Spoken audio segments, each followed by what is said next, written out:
आज ये प्रधानमंत्री मोदी जी के दूसरे कार्यकाल की बात मैं कर रहा हूँ कि जो भी मैं इस देश में दूसरे कार्यकाल में आए हैं उनमें सत्ता विरोध हुआ है, उनकी सत्ता भी गई है।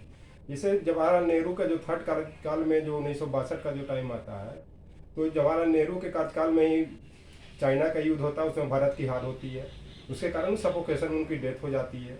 उसके बाद इंदिरा गांधी के दूसरे कार्यकाल में इमरजेंसी लगता, उसके कारण भी देश में सत्ता विरोध होती है, उनकी भी सत्ता जाती है। तीसरा मनमोहन सिंह आते हैं, जो 2011 में जो अन्ना आंदोलन हुआ उनकी सत्ता को पलट दिया। चौथे माननीय नरेंद्र मोदी जी हैं, जिनका भी दूसरा कार्यकाल में 7वें वर्ष में ही विरोध प्रदर्शन हो रहा है, चाहे कोरोना के कारण हो, लॉकडाउन के कारण हो, या फिर मॉब लीचिंग के कारण हो, या दिल्ली दंगा के कारण हो, चाहे जो भी हो, इनको भी सत्ता जाने का इंडिकेशन दे दिया गया और सत्ता जा भी रहा है। और ये इसमें मैं एक चीज़ और बता दूं कि लोकतंत्र जो चलता है लोक लज्जा और मर्यादा से चलता है। और सब तो पहले वाले प्रधानमंत्री ठीक थे, लेकिन इंदिरा गांधी और जो मोदी जी का जो कार्यकाल आया है, न लोकतंत्र में न लोक लज्जा है न मर्यादा। लोक लज्जा का मतलब है कि जनता के लिए क्या करना है, क्या सुनना है, और जनता के प्रति मर्यादा कैसे करना, व्यवहार कैसे करना। हर जगह तानाशाही से ही काम चल किया है इन्होंने, और ये जाने की संकेत दे रहा है। और तूफान उठने से पहले बुलबुला बनता, वो बुलबुला तूफान में कन्वर्ट कर देता, वो फिर तूफान एकदम बर्बाद कर देता। ये जो छोटी छोटी घटनाएं बुलबुला की तरह जो बन रहे हैं, वो तूफान लाएगा और तूफान इस सत्ता को बदल देगा। और मुझे ऐसा लग रहा है कि आने वाला इलेक्शन में हो सकता है पहले भी नुकसान हो, चूंकि इनके हाथ से स्टेट भी निकल रहे हैं और यूपी भी निकलने की बात हो रही है। जब यूपी निकल जाएंगे तो इनको सत्ता से अपने आप वंचित हो जाएंगे, क्योंकि किसान आंदोलन पश्चिमी उत्तर प्रदेश, पंजाब और हरियाणा से चल रहा है और इनको नुकसान करेगा। और जो भी इन्होंने जब से आया निर्णय लिया है, जैसे डिमोनेटाइजेशन का हो गया, जो लॉकडाउन हो गया, मॉब लीचिंग हो गया, जो भी हो, ये सब इनको नुकसान करने वाले हैं। और ये लोकतंत्र इससे नहीं चलता, हर जगह तानाशाही दिखा रहे हैं। और ये जो बात कर रहे थे कि देश की अर्थव्यवस्था को मैं 5 ट्रिलियन बना दूंगा, इनका पहले भी मैं इंटरव्यू में लोगों को, चैनल वालों को बोला था कि कोई इनका रोड मैप क्या है, तो नहीं है, कुछ नहीं है। मैं भी बोलता था कि कहाँ रोड मैप 5 ट्रिलियन डॉलर बनाने के लिए, नुकसान ही करेगा। और जो भी इन्होंने योजनाएं चलाया है वो सब ताक के 3 पात बन चुके हैं, चाहे स्वच्छ भारत हो, मेक इन इंडिया हो, डिजिटल इंडिया हो, ये सब इनको नुकसान ही किया।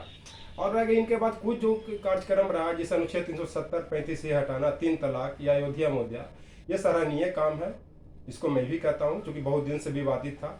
लेकिन ये सब क्या है कि पानी में बुलबुले की तरह, ये सब ज़्यादा कोई प्रभावित नहीं कर रहा है जनता को। क्योंकि आज के डेट में सबसे बड़ा जो ये इशू आ गया है कि कोरोना काल में जो मौत हो रहा है, और गंगा नदी में जो शव बहाया जा रहा है, जो योगी आदित्यनाथ के कारण डर से लोग उसमें शव भी फेंका है और दफनाया भी है। क्योंकि इन्होंने जो भी ऑक्सीजन मांग रहे थे या जान बचाने की गुहार लगा रहे, इन पर ये राष्ट्रीय सुरक्षा एक्ट लगा दिया था, जिसको माननीय सर्वोच्च न्यायालय ने हटाया।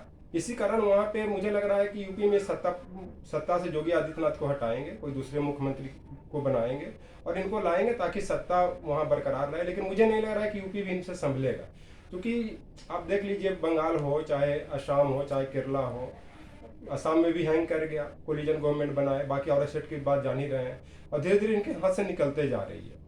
और इस पर एक कहावत भी है कि जो मोदी जी या अमित शाह या जो भी योगी आदित्यनाथ घमंड करते हैं, जो मन में आता है कानून का मिसयूज करते हैं, संविधान की धज्जियाँ उड़ाते हैं, तो इस पर शेर भी कहा गया है कि तूफान ज़्यादा होता है तो कश्तियाँ डूब जाती हैं, और घमंड ज़्यादा होता है तो हस्तियाँ डूब जाती हैं। हम लोग और मोदी जी सब तो बहुत साधारण आदमी, बड़े बड़े डूब गई हस्ती अपना घमंड करने में। इस पर एक से राव भी कहा गया था, जो मोदी जी पर ही एकदम सही उतरता है, और इन पर गृह मंत्री पर भी कुछ कह गए, कुछ सह गए, कुछ कहते कहते रह गए, मैं सही तुम गलत के खेल में न जाने कितने देश ठहर गए। इन लोग आपस में उलझ रहे हैं कि तुमने सही किया, तुमने गलत किया, क्या किया। चाहे योगी आदित्यनाथ का केशव प्रसाद मौर्य के बीच में डिस्प्यूट हो, चाहे केंद्र में मोदी जो शाह जी के बीच डिस्प्यूट हो, चाहे जो भी इस तरह के नेताएं हैं, सब में डिस्प्यूट हो, ये नुकसान कर रहा है।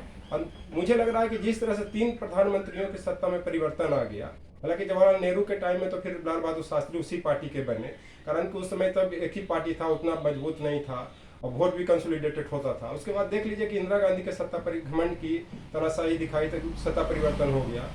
उसके बाद मनमोहन सिंह ने भी एक तरह से उनमें जो भी उनके मंत्री थे, घमंड किया या तानाशाही दिखाया, जो शिक्षा के बेचने वाले भी कहे जाते हैं, और शिक्षा को बर्बाद किया, उसके कारण भी सत्ता गया। और मुझे लग रहा है कि मोदी जी की भी सत्ता में परिवर्तन का संकेत मिलने लगा है। ये सब पहले आपस में ही उलझेंगे। एक कहावत है कि आपती मरे तो खुदा क्या करे, तो जो ये लोग अपने में आपस में ये करें तरह से नीतियां ला रहे हैं, और देश का भी स्थिति बहुत खराब है। और ये जो बोलते थे कि 2024 तक $5 ट्रिलियन बना दूंगा। अब मुझे नहीं लग रहा कि बहुत दूर दूर तक आने वाला है कि 3 ट्रिलियन भी या 4 ट्रिलियन बन पाएगा, क्योंकि अर्थव्यवस्था को इतना नुकसान पहुंच चुका है और ये सत्ता परिवर्तन का संकेत दे रहा है। Thank you.